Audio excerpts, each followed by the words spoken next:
This episode was recorded during the SAG-AFTRA strike. As fans and content creators, we stand in solidarity with the creatives currently on strike. There's power in a union. I'm JP Tuesday. And I'm Kiki Cannon. As lifelong Disney fans, the work of countless talented Disney creatives have shaped our lives. Now, as the Disney catalog expands, we're taking a journey through film and television to discover if that spark that shaped us as children lives on in adulthood. Does your favorite Disney media still cast that same spell? Join us as we find out. We are Rewatching the Magic. Get to the chopper, Kiki! Do I have to? There's a lot of jungle between me and the chopper.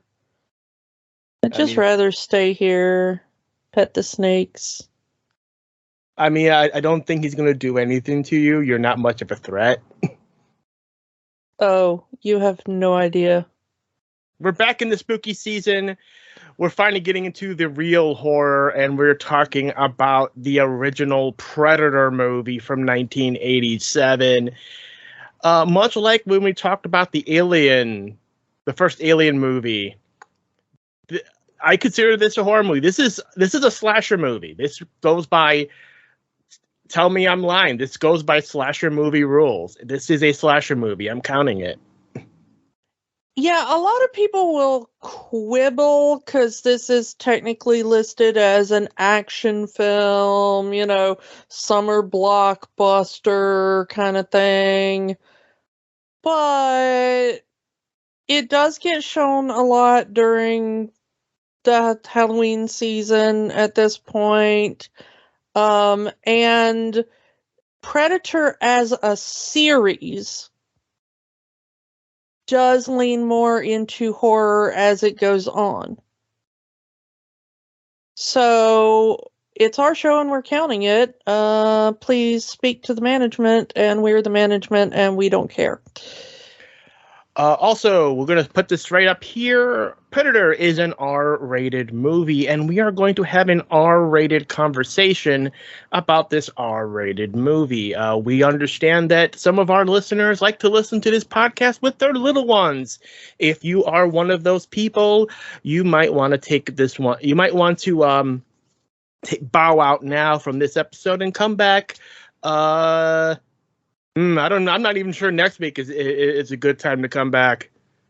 Well, next week is a little better. That's kind of more along our PG-13 rules, what we'll be talking about next week. So, viewer discretion a little bit advised there, but that one might be okay for the little ones. All rules are suspended for this one. This is an R-rated movie, R-rated conversation. Definitely not for the kids, so parental discretion advised. All right, we're going to give you a few moments to kind of stop if you want to. Otherwise, you're in for the ride. In 3, 2, 1, let's talk about this ugly motherfucker. Yeah. We wanted to do this kind of on the back of having talked about the Alien franchise previously, because as a lot of people will know, Alien and Predator became inextricably linked not too long into their existences. Somebody got the idea at Fox, like, hey, we own both of these franchises.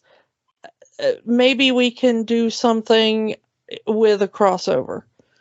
I believe it started with one of the Predators having the xenomorph skull in their ship, and it was just meant to be an Easter egg, and that got everybody, ooh, a crossover? Alien versus Predator? Me very want.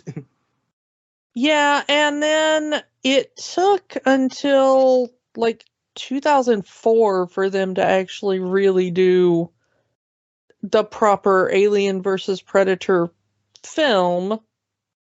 There were there were video games and comic books before that, but as far as a movie, yeah. Yeah. But if you're a fan of one franchise, you're probably a fan of the other, and you really wanted to see these two creatures go at it. with humans caught in the middle. And honestly, it was pretty good idea from where I'm sitting. The interesting thing, though, and I kind of thought about this when I was doing my rewatch. Weirdly, I think, and your mileage may vary, I think that Alien is a franchise which kind of gets worse as the movies go on. Like, the first Alien film is a banger, and then it kind of falls apart the more you go into it. Predator, on the other hand, I think that this right here, this first film with Arnold, probably the weakest film in the franchise, and the Predator films, for the most part, just keep getting better as they go along. I mean, Prey came out like last year and got rave reviews. I absolutely loved Prey. I think it is one of the strongest in the franchise. There is that one film called The Predator. I don't know why they keep just being like, stick a definite article in front of it, and that's the movie title now. And it's supposed to take place between this movie and Predator 2. And that came out in like 2018 or something. And there's like a whole plot point where it's like, well, what if autism was a superpower? And I'm like, no, just screw that entire movie. But with the exception of like that one, I honestly think that like the Predator movies tend to get better. Including the Alien versus Predator movies, which I kind of like. I think weirdly, the more we find out about the Predator, the better it gets. And weirdly, the more we find out about the Alien, the worse it gets. So I don't know. But we've talked about a lot of the people behind the scenes of this movie a lot before. Like, this movie is directed by John McTiernan, who directed the greatest Christmas movie of all time, Die Hard, which we have discussed before. Mm-hmm. So, legit from that sense. Alan Silvestri does the music for this one, and he's done music for all the Avengers films. Yeah. We've talked about Carl Weathers before, right? Because of The Mandalorian. Well, The Mandalorian and also Toy Story, because he's the voice of the Combat Carl. But of course, at the time of Predator, Carl Weathers was best known either, if you liked football, of course, he's a football player, but if you liked movies, he's Apollo Creed in Rocky. And then, I mean, I don't really, have we talked about an Arnold movie before? I don't think so. Not a lot of crossover with Disney. He did a lot of films for Fox, of course. But I don't really think we've talked about much of his Fox work. But yeah, I mean, of course, everybody knows Arnold, just because he's ubiquitous and the absolute star of 80s action. This was, of course, he'd already done Conan, he'd already done Terminator, at least the first one. He'd already done Commando by this point. So he was very well established as that guy what does action movies. We've got the big thing being the effects of the Predator itself. Some of the effects have not aged well, like some of the CG effects of the mirroring haven't aged well in some shots, and in other shots it does work, but again, 80s effects versus 2023 effects, you know? Yeah, but the thing is that most of the creature effects were done by Rick Baker, who, of course, absolutely just a complete genius. The thing about his work, because of course he worked on the Star Wars films, and he worked on like Gremlins and Hellboy and stuff like that. But the other person who worked with him is, of course, Stan Winston, who was absolutely the legend of legends. And who also did the work on Aliens, the sequel. So he didn't do the original Alien thing, but when we needed the upgrade in the sequel, he's there. But of course, he did Terminator, he did the dinosaurs in Jurassic Park, you know, when they needed someone to do the Iron Man suits before they went all CGI with them. They called Stan, you know. That's what we're working with. And I'll throw this one out there. This is the feature film debut of Jesse the Body Ventura. Yeah, I mean, I was getting to him because it is indeed. This is him deciding to do what so many wrestlers do and transition from professional wrestling into acting. And he's had a pretty good acting career. Predator, Running Man, Demolition Man, Batman and Robin. Yeah, it kind of falls down after that. Yeah. I mean, he was in possibly the best episode of X-Files. Mm. Jose Chung's From Outer Space. I mean, it was not a big part. It was, basically a walk-on, but, he's in it, so give him his due for that. The interesting thing about watching Predator as a film, and I kind of wonder how it hit people going to see it in the theater, not knowing much about it. Other than it's an Arnold action movie. Yeah, but I mean, on the posters at the time, you had the sense, and it talks about like there's never been anything like it on Earth before, and all that kind of stuff. So like you have the idea that it's not just a normal war movie.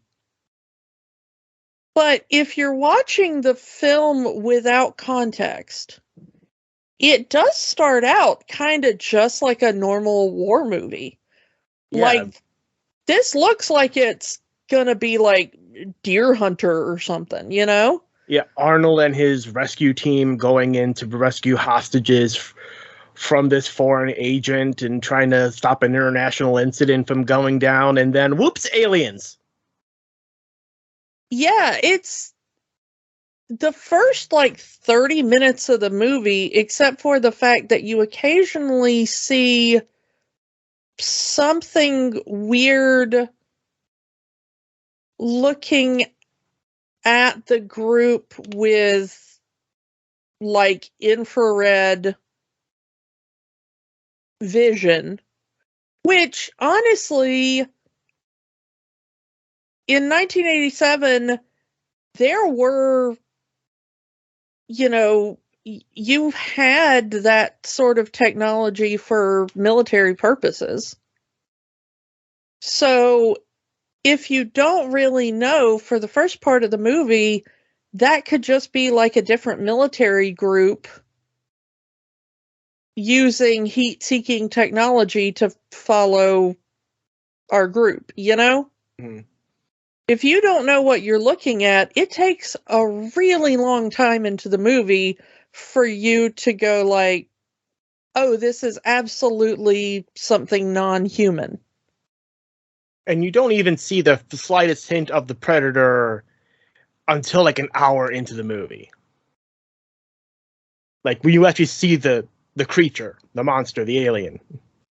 Yeah, it is not until right about the hour mark that you see evidence of the predator from the perspective of any of the characters we've been following. We see as the audience from the perspective of the predator, you know, you see the heat vision and stuff. And then eventually you see the heat vision and it's like the garbled language, you know, it's that kind of like that Terminator vision that you get in the Terminator, except the Terminator heads-up display has English writing on it. And the one for the Predator has something that you kind of figure might be language, but you can't decipher it. Like if you're just going into a theater and you just see the poster with Arnold on it in fatigues with a gun and just the word Predator, oh, just from the poster itself, you're going to think, oh, is Arnold a predator? Is he hunting people? It's Arnold with a gun. I like seeing Arnold with a gun. Do you want to see this movie? And yeah, then the shock of alien. He's fighting an alien. Yeah, and the interesting thing is the original title of this was Hunter. And they say that quite a bit in the movie. They describe the predator as a hunter. I guess. Yeah, they don't use the word predator in the film, so I think that was a really late change. Going to be real, Predator kind of sounds like a more dramatic name than The Hunter. Yeah. The Hunter is a movie you'll see in the $5 bin at Walmart. Yeah, Predator is a franchise. Yeah. I mean, we say that, but they turned Alien into a franchise, so... Yeah, what do we know?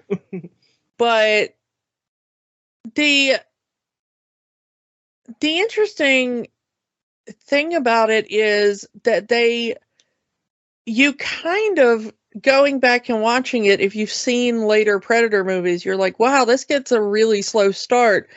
But the thing is that having not introduced the Predator and the competence of the Predator and what it can do, I think it's really a smart way to introduce this group, because all we're told is like, you know, Arnold being like, my team is the best, you know, like, we'll go in, we'll do any job, we work alone, you know, like. And the beginning of the movie is just them showing up in unnamed Central American country where military guy says, take CIA agent Carl Weathers with you. Your old army buddy. Yeah, your old army buddy from Vietnam. And then this is where we get the meme, the claps hands meme. Yeah, the white arm and black arm clasped together in solidarity. Yeah, that meme. You son which of a I bitch. had kind of forgotten about. Yeah.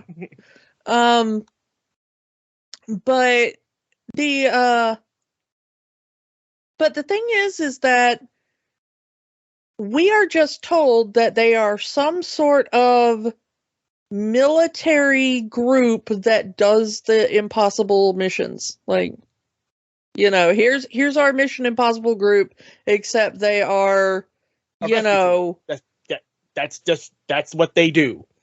They go into hostile territories and get out the hostages.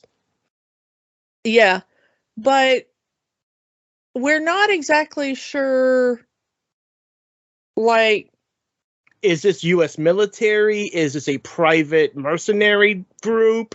We're never told that. Yeah, we're told that they're, like, all probably Vietnam vets. I mean, maybe some of the younger ones aren't, depending on how young they are, because some of them look really rather young. Mm-hmm. But we know at least that the older ones all seem like they're Vietnam vets. We're told specifically that Arnold and Carl Weathers, their two characters, knew each other in Vietnam, and we know that Jesse Ventura's character and the guy that he hangs out with a lot, that is his, like, best friend. Yeah. That they knew each other in Vietnam, because he talks about, like, hey, remember that mission we were on, that whatever. So, like, we know at least those 4 guys were all in Nam. But you kind of assume the rest of them probably were as well, and, but we're never really told, like, what these guys are doing now, except that they're agreeing to answer to the U.S. military. So, are they mercenaries? Are they still officially military? We're not quite sure. But we do know that Carl Weathers is CIA and gets sent along for the mission.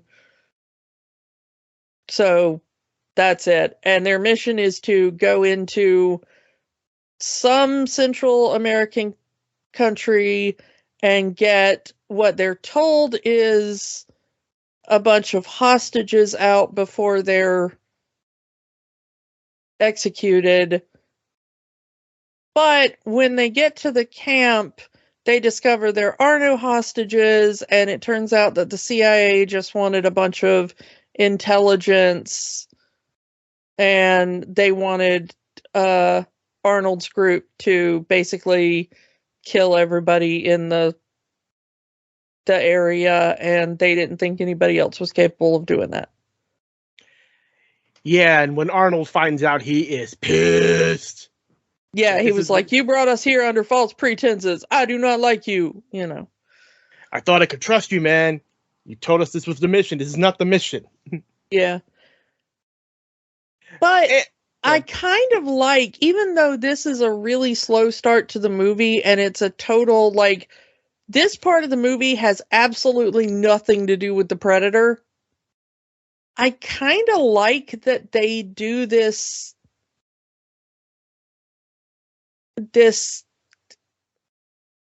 like nothing burger of a start to the movie for the first, like, half hour. Misdirection. Because otherwise it's a bunch of guys you know nothing about fighting an alien. But with this bit, we actually know how good these guys are. We see them operate as a unit. We see them take out a group that we're told that nobody else was able to take out. Like, we actually see the remains of a group of Green Berets. Yeah. That were sent in. That they knew. Yeah, Arnold knew these guys. He recognized the dog tag. Like, these are Green Berets. I worked alongside them.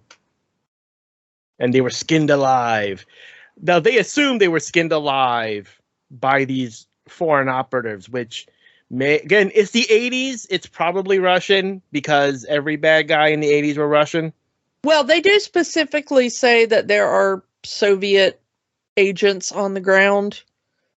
And that's true to the time, that there were still in the Cold War Soviets working with certain people in, Central America and South America. So it's Yeah. I mean, it's an excuse to get these big muscular He-Man guys in a jungle, because you need to be in that jungle. We would get to the modern jungle in the sequel, but that's for another time. yeah. It's accurate to the geopolitics of the time. Yeah. But the thing is that you get to see in this first little bit what happened to the team who came before them, and you're told who they were and their level of training. I mean, these guys were Green Berets. That's some pretty severely trained dudes right there, you know? Mm-hmm. So whoever Arnold's team is one step above calling in the Green Berets. We don't know who these guys are, but apparently they're the guys you call in when the Green Berets can't get it done. Mm-hmm. All right, so that's already telling you something. And then we see the ease with which, like, what? There's like 6 of them in this group or something. Mm-hmm.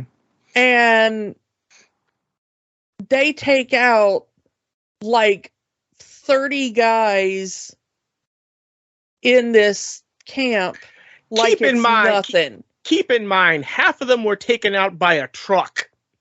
Yeah, but it shows you how smart and tactical Arnold's character is. Yeah. Dutch. Like, Dutch actually thinks about that. Like, they're about to go in guns blazing, and Dutch goes like, wait a minute. There's like a truck here they're using as a generator. What if I just like kicked it off the stump it's sitting on and put a mine in it? I mean, that's pretty smart. Mm-hmm. You know, if you've ever played like a Far Cry game or something, like, you can go in all guns blazing, or you can set up some traps and do it from a distance. Like, which you gonna do? Like, Metal Gear Solid style. Yeah, you know. And I kind of respect him for that. That's a pretty good tactic, you know, because they're not looking at the direction you're coming from. They're looking at like, oops, our generator just slipped off the dodgy stump we put it on and killed our general. Uh-oh. Like, and that plays into the end of the movie. We'll get to it. Yeah, but I mean, it is good foreshadowing, you know? Yeah. So it shows you like Arnold is a few steps ahead of whoever he's with. Yeah. But it also shows you how good the guys are at working together as a team. They take out the lookouts very quickly and quietly. You know, they're good at signaling each other. They're, you know, and then Arnold is the one that's the tactician that's like, oh, let me misdirect them to the center of the camp and then we can attack from the outside and they'll be too busy looking inward to see us coming. Like, that's a good strategy. And they're able to take out this entire group of guys with no loss to themselves and only one, like, minor scratch to Jesse Ventura. I ain't got time to bleed. Yeah, and it's a good line. He gets to look badass, you know? And that's, like, some really fucking good tactical, you know, bits there. It shows you how good these guys are. So when the Predator starts showing up and picking off these guys like they ain't shit, you're like, oh, we're dealing with something different, you know? Mm-hmm. Which I kind of like about the setup of this movie. These are the best of the best of the best of the best. And it takes a hunter from outer space to even put a dent in their armor. But also, like, it really does show you what a threat the Predator is. Oh, yeah. So, we know, I mean, now, as a, you know, pop culture icon, we know what a Predator can do. But as your first introduction to what this is as a thing. Yeah, walking into a theater with no knowledge in 1987, Yeah, I think it's a good way to set up the film and the eventual threat. Mm-hmm. And I also kind of like that they take, they find this chick, Anna, and they The take only her, survivor. The only yeah, survivor. Yeah. and they take her as prisoner. And eventually, at first Arnold's like, I don't want to take the chick as prisoner. That's just like, dead weight we got to carry. And she's going to give away our position the first chance she gets. Yeah. And Carl Weathers like, no, we can question her and she'll tell us all about their movements and whatever. And he's like, all right, but you're responsible for her. So they tie her up and they take her with them. And she shows herself to be very capable. Like, she's able to escape from them more than once. Until she realizes what's going on. Yeah, she's like, there's something out there that wants to kill me. Or there's a group of guys here that, at the very least, they just want to question me. Like, they're not looking to murder me. So, maybe. The devil you know is better than the devil you don't know. Yeah. And she is aware of what's going on because she's heard the stories. One of those stories will play directly into Prey later on. They would take this is not the first time this kind of creature has come to Central America and started hunting people. This is a thing that has happened for generations. So we don't know how long the predators have been coming to Earth just to hunt soldiers in Central America. It is interesting that she says that especially it happens when it's an especially hot year. And this year was an especially hot year. So for some reason, the predators like to come when the jungle is particularly hot. I mean, they might be part lizard, since she does say that they can camouflage themselves like a lizard. But the thing is that we know that is technology based. We don't really know that until the end of the movie, though. Well, I mean, we, the audience, eventually know that is technology based. Mm-hmm. That doesn't necessarily mean that they're not cold-blooded creatures. Mm-hmm. But the ability to, turn invisible, what she's calling the chameleon effect, that is a technology they have. But once the predator starts predatoring, that's when the action. It's like we're watching a completely different movie now. Yeah, and the thing is I like that it shows how when these guys are in their element, they're very smart and very, but when something goes wrong, these guys kind of freak out and yeah. Yeah, we gotta keep quiet. We can't make a sound. Guns blazing. Ah! Yeah, because the first one of their guys to die, the little nerdy dude with glasses, he goes after, he sees the shimmer on the predator's cloak, and he's distracted just long enough for Anna to run. And she runs, and he catches her, but the predator is like, ooh, one of them is alone. I'll just get this guy. And Predator shanks the dude and carries the body off and just leaves Anna there, like, covered in dude's blood. And she's so traumatized, she's like, I'm not moving. But also what we what Arnold figures out later is the reason Predator didn't kill her too is because she was tied up and didn't have a weapon. So she's not prey to him. Also, it's one thing I've noticed is that when you see through the Predator's vision, Anna is always all green. And like the more violent each one of the military dudes is, the more red they are. I don't know if that's more of a threat thing in terms of their vision or just something clever the director's being. Yeah, I mean, it might just be that, like, the chemicals in her body are more, like, afraid rather than aggressive. You know?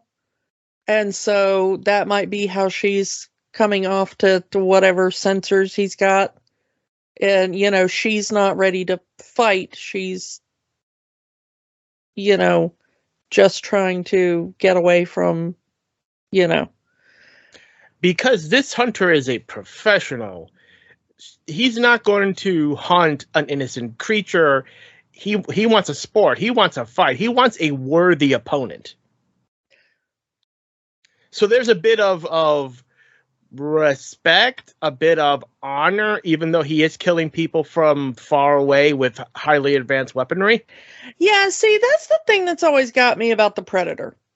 Okay? And we're going to stop and talk about this for a second. Because that is the thing to me about the Predator series. All right?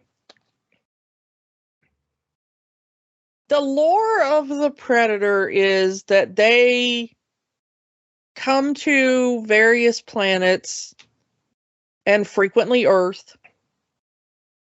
And they come to hunt trophies. So they go to various planets, and you do see on Predator ships, there are trophies of various, you know, alien species that they've hunted. Okay. It's supposed to be like, you know, okay, you know, the idea of like, well, you know, big game hunters and whatever, you know. But it's like, in a lot of cases, what the Predators are doing seems to me like hunting deer from a helicopter with a heat-seeking missile, you know?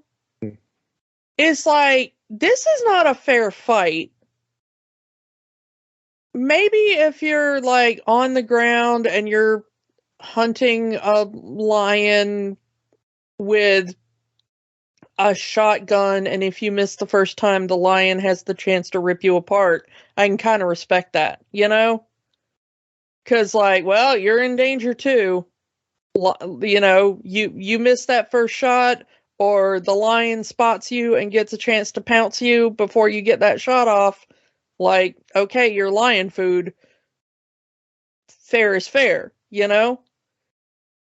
But Predator just kind of shows up in a jungle with, like, cloaking devices and lasers, you know, like laser beams and stuff. Like, these people don't even know they're being hunted, and then they're just dead, you know?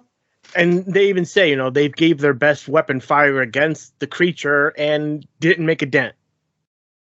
Yeah, so I mean, and we know from like later movies, not necessarily this movie, but you kind of get from this movie too, that like the armor is pretty good against most of our, because they're carrying basically our best handheld weaponry. You know? The machine gun. I mean, Jesse Ventura walks around with a minigun as a rifle, basically. Like, he just walks around with a minigun as his primary weapon, which I don't even know what to do with that. I don't even do that in Fallout. Like, I mean, considering what he says throughout most of the movie, he's probably compensating for something. Yeah, I mean, we're definitely supposed to get that idea. But he is supposed to be the ultimate, like, dude, bro, alpha male. You're all, and he calls them all, homophobic slurs for not wanting to chew tobacco with him. Yeah, I mean, he is. You are absolutely supposed to be like, okay, that guy is definitely, a weirdo. So this does follow slasher rules, as the ones with the most sin die first. Kinda, yeah. And also, I really appreciate that this movie does not kill a black dude until over halfway through the movie. I mean, and then it takes them both out together. But, a slasher movie would take out the black dude, like, immediately, and they're, like, two really awesome black dudes in this movie, as part of the crew. And it lets them go until well over halfway through the movie, and then they both get to go out kind of like badasses, especially Carl Weathers. Carl Weathers gets to go out like an absolute badass against the Predator. But yeah, like I mean, even Nerdy Dude, his whole thing is telling vagina jokes. Yeah, he tells misogynist jokes, and he dies, like, basically first. And then the guy who has, like, the homophobic slurs and is overcompensating for something with the minigun goes out second, like. Yeah. But yeah, it's kind of interesting because, like, it does kind of go by slasher rules, in that the ones who have done kind of the least damage to the group and the people around them, kind of go out. And that then of course that makes Arnold the final girl. Yeah, I mean, of course, there literally is a final girl, and the only reason that she doesn't go up in a fight against the Predator is because Arnold keeps knocking weapons out of her hands, because he's the one that figures out that the reason that she has not been attacked so far is that because she was their prisoner and tied up for almost the entire movie, that was what was keeping her safe. There's no sport in it. Yeah, there's no sport. She cannot defend herself, theoretically. So, and at one point she picks up a gun and Arnold kicks it out of her hand and is like, no, you're not, you're the only one of us that has been safe so far. The second you engage, he's going to see you as a viable target, So Arnold is the one that keeps saving her life by making sure she never picks up a gun. Like, the rest of them have already been marked for death because they have engaged in violence. But since the Predator has never seen her engage in violence, she's been the one that's been safe. And so she's the one that's able to get to the chopper and come back and save Arnold in the end. But yeah, and the interesting thing is that, we have the tracker, our Native American tracker guy, and we don't even get to see his death because he sacrifices himself nobly to help buy the others some time. So it's kind of interesting how they work, if you're going according to slasher rules, the way each of them dies. And then of course you get Arnold is trying to get Anna out of there, and he ends up getting separated from her and falling into the river, and in crawling out of the river, he crawls through mud and discovers that that's what hides his heat signature from the predator. Yeah, predator ends up aiming at the only heat signature he can see, like it's a rat or something. Yeah, I think it's like some kind of, like, you know, weird possum or something. Like, I don't know what it was, but yeah. Some small animal. Yeah. Because it's the only heat signature the predator can see. He can't see me. Yeah. And so Arnold's like, all right, time to mud up and spend the next couple of hours building really elaborate pit traps. I mean, it shows how resourceful he is. He's taking the wood, he's making bows and arrows, taking what little ammunition he still has on his body and making some weapons out of it. He goes full Hawkeye / Green Arrow with an exploding arrow. Yeah, those exploding arrows are pretty cool too. I just love the reason why he doesn't have much ammunition left, and we kind of got distracted from that. But like, after Jesse Ventura dies, his best friend sees the ripple of the cloaking device in the trees and just grabs the minigun and goes absolutely ham on that area. And then, without even thinking, like, one of the other people in the group shows up and just starts firing his machine gun into the trees. Like, he doesn't even see anything, but he's like, well, my buddy's firing in that direction, I might as well too. And then, like, a third guy shows up and starts doing the same thing. And pretty soon, like, the entire group just shows up and starts firing their weapons in that way. And to the point where they run out of ammo, reload, and start firing again. And they're just standing there firing at literally nothing, because only the first guy saw something to begin with. And by that point, Predator's already gone. Oh yeah, Predator is long fucking gone at that point. And they're just mowing down trees and everything. You see, like, whole trees just falling over and everything in the jungle. And it's just like 5 guys standing there like, oh! And so they're just wasting hundreds of rounds of ammo. They're and just, of course, whipping out their stuff right there and just showing it off to everybody.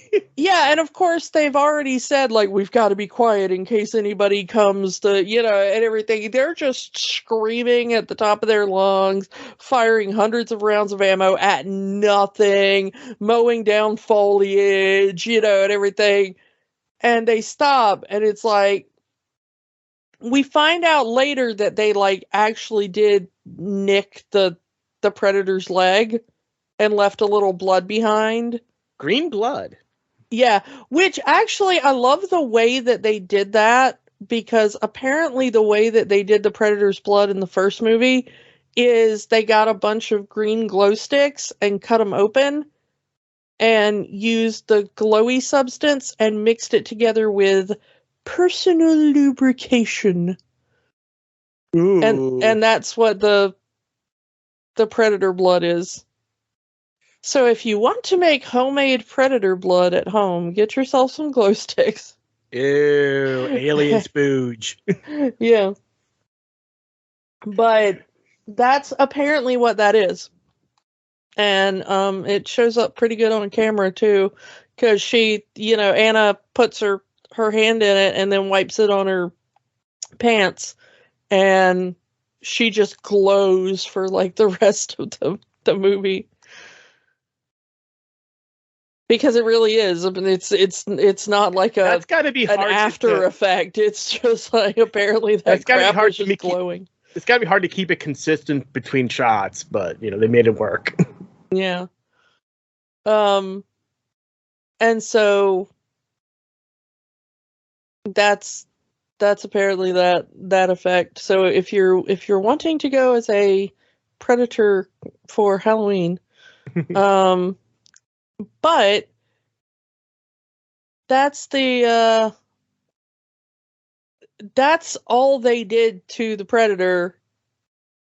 You all know. that for a nick of blood. Yeah.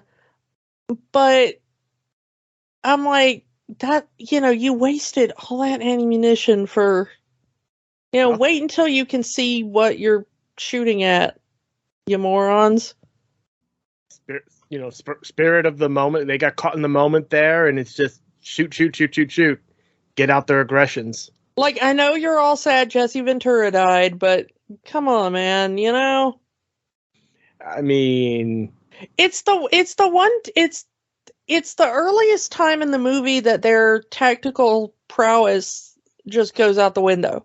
yeah. Because up until this point, they've been like, okay, we've got to be really, let's be really quiet and stealthy. Let's do all that, and they've been pretty really good so far. Yeah. And then this moment, like that one guy snaps and everybody's just like, oh, are we going crazy like a motherfucker right now? Okay, let's do that.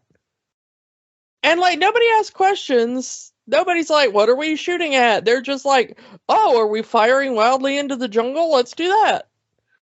Yeah, I don't know. It's the first bit that like this is all getting to them. And I love how smart Anna is, because this is, they keep asking her, and so far she's only spoken Spanish. Mm-hmm. And they keep, the translator, that's there that's speaking Spanish. And, he keeps asking her, like, what did you see and everything? And she just keeps saying, like, the jungle came out and attacked him. The jungle came out and took him. And they're like, no, that doesn't make any sense. And she talks, she keeps saying, like, basically the same thing and talking like she's crazy out of her head. And they're like, she's useless, whatever. And then eventually, Arnold's like, hey, what's going on here? And she's like, okay, yeah, screw it, time to give it up. And she starts speaking perfect English. And she's like, yeah, okay, look, all the old women in our village talk about the fact that, like, men in our village will go out into the jungle and then they'll find them, like, butchered and skinned and sometimes worse. And, they talk about the demon that takes men as trophies and everything, and he comes when the years are exceptionally hot, and this year is exceptionally hot. So, yeah, you're fighting the demon that takes men as trophies. Good luck with that. Yeah. And I do like that we actually see how the Predator takes his trophies, ripping the skull and spine out, Mortal Kombat style, burning the flesh off, and just having a nice, clean skull. Well, I mean, I think that's one of the things that's wrong with the world anymore, is that we don't drink from the skulls of our enemies. Gotta go back to the old ways. We could learn a lot from the Predator. And, getting back to the story, we get to the montage of Arnold setting up these traps and making his weapons out of whatever he can find. And it's a great montage. It's a great setup, and how much of that plays into the final battle with the Predator. Yeah, I mean, he sets up some really impressive traps. Mm-hmm. A lot of pressure traps and spike traps and, counterweight traps. Mm-hmm. And this impresses the Predator. Like, the Predator is impressed of this. Like, yeah, you hurt me. You almost got me. Finally, a worthy opponent. To the point that the Predator is actually willing to, like, take off his mask, take off some of his weapons, and basically fight mano a mano, That's where we get the ugly motherfucker line. Yeah, apparently the fact that the Predator has the mandibles that open up around his mouth was the idea of James Cameron. Because apparently like I said, the visual effects being done partially by Stan Winston. Stan Winston was apparently sitting next to James Cameron for some reason or other and drawing sketches for what the Predator might look like. Mm-hmm.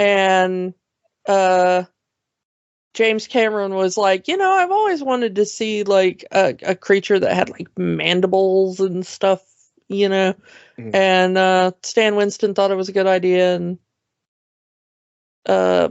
played around with different looks, and that's how we got that into the Predator. So you can thank or blame James Cameron for that, depending on how much you like that feature. One thing I do love about the Predator, and it's played into so many of his appearances, not just in the movies, but in video games, especially his, like I mentioned Mortal Kombat, he was in Mortal Kombat X, is the mimicking. How the Predator can mimic other people's voices. Now, the type of voice that the Predators have, again, side note, Peter Cullen, Optimus Prime himself, doing the vocal effects for the Predator in this movie. But the mimicking of other people's voices to kind of get, it's how Carl Weathers dies. Because the Predator is able to mimic the voices of some of the soldiers to kind of get him into position. But I just love that that's one of the natural ability. That's not technology. That's you mentioned the invisibility is technology, but that seems to be a natural ability of Predators. Is just that mimicking as a trap tactic. Yeah. But we get to that final man on alien fight between Arnold and the Predator. And it looks like, Predator gets Arnold on the ropes. He starts backing out. He's spitting up blood. And he just backtracks into the trap. Come on, kill me! I'm right here! And, of course, the Predator looks up and he sees this ray of sharpened sticks and Bowie knives looking down on him. Is like, that's your plan. You're going to stab me. Nah, I'm too smart for that. I'm going to go around here. I'm going to get you this way. And like we said, like I mentioned, earlier in the movie, the misdirection. How Arnold uses misdirections in his battles. The misdirection, because of course he makes the trap very obvious, and he does that for a reason. As the Predator goes around the other side and is crushed by a log. I just love that. It's like it shows that Arnold was thinking ahead, or Dutch was thinking ahead. And again, that callback to the earlier misdirection is just perfect. Yeah, I really like how he's like, okay, if he sees this kind of obvious trap, then here's the other trap, and if he doesn't see the trap there, then it's kind of double kill, and it's really, really impressive. But then I like that the Predator, they have that moment where Dutch goes, like, what are you? And then the Predator mimics him with like, what are you? And then he sets his self-destruct button. Yeah, again, typical slasher rules. The killer comes back for one final. Just when you think the killer is dead, he comes back for one more. Yeah, and it takes Arnold a second to realize it's a countdown because, of course, it's not normal, numerals. He doesn't recognize what's going on. He gets until the beeping. predator starts laughing, and then he's like, "Oh crap, gotta run." And it's just, hey, go. Predator goes out in a blaze of glory, quite literally. And then we see Arnold on the chopper. I mean, can we just talk for just a second about how huge that explosion is? They see it from very far away. You see the chopper coming in, and if they're like a city block away, not even a full city away from where this explosion is, and they can see it, they can also feel it. Like, what the hell is that? So you got to even wonder if what Dutch feels in this situation, because if they can see the explosion from that far away and sort of feel the explosion from that far away, what's going on with Dutch here? Yeah, because that's even messing with the electronics on the helicopter. Mm-hmm. It was quite literally the nuclear option. I think I'm going to take you out. If I'm going to die, I'm going to take you with me, and I'm going to take everybody else with me too. Sore loser, but expected, kind of, honestly. For, like I said, for someone who supposedly has this honor and not fighting an unarmed opponent, but also hunting all of these other armed mercenary army, whatever men from far away, it kind of does make sense that he wouldn't want to have that honorable death. He's going to take everybody out with him. At least from my point of view. Yeah. But yeah, here comes the chopper. Arnold's there. Arnold gets there and is on the chopper. They get out of there. And then we get our curtain call. And I gotta say, because we get our curtain call, it's very much a, you could put a 80s sitcom song over this ending credits and it would completely change the vibe, because they all turn around, look at the camera, and smile. Very much like an 80s sitcom intro. It so looks like an 80s sitcom thing. With the exception of Arnold, it's just a shot from earlier in the movie where he turns around and looks off. So it's like, did he not want to do this? Was he not available on a certain day? I don't know. So Kiki, does Predator have the magic? I mean, it's not the best in the series, but yes, I will say it still has the magic. It still holds up. Again, the first part is a bit slow. Mostly because you already know what's going to happen. You want to see the alien. You want to see the Predator kill people. You want to see Arnold versus the Predator, and you don't get that yet. But from an aspect of going into this movie in 1987, and all you know is Arnold with a gun, and you get this movie out of it, it's a nice surprise. And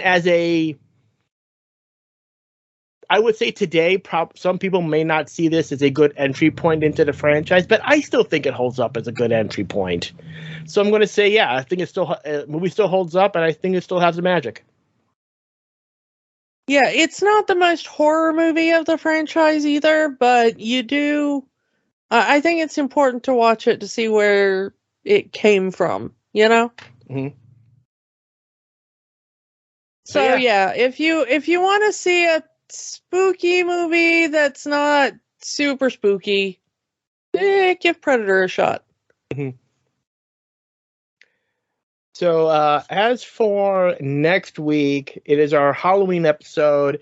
We're going to go more traditional horror next week and dip back into the MCU, which we haven't done in a while. And we are going to talk about the big one that came out last year, Werewolf by Night.